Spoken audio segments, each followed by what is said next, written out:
Ikinwento ng ilang biktima ng pagsabog sa Davao City ang naranasan nilang trahedya. Ang pulisya hinahanap ang nasa 4 na persons of interest na posible raw may nalalaman sa nangyari. At live rin mula sa Davao City nakatutok si Salima Refran. Salima. Pia hustisya, yan ang sigaw nga ng mga kaanak at mahal sa buhay ng mga nasawi at nasugatan sa pagsabog dito nga sa Rojas Night Market kagabi. Sabi ko hindi siya sumasagot. Hindi siya nagsasagot. Sabi ko, yes, stay with me, please. Mga ayot na maghingi tayo ng tulong. Labis ang pagtangis ni Ellen para sa asawang si SPO1 J. Adremesin. Magkasama pa raw sila kagabi sa Rojas Night Market. Naghiwalay lang sila para bilhan ng pagkain ang mister.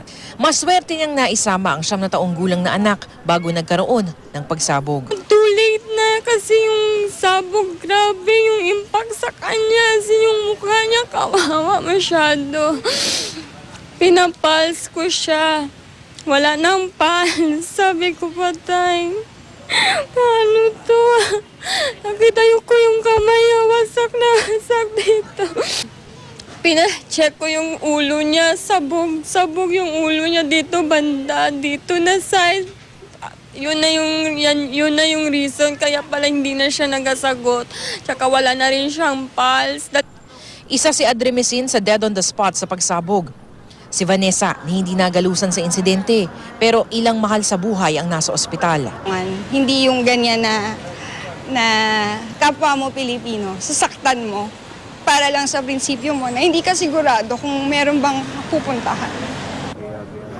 Kuha ito ilang segundo matapos ang pagsabog kagabi. Walang tigil ang iyakan at paghingi ng tulong.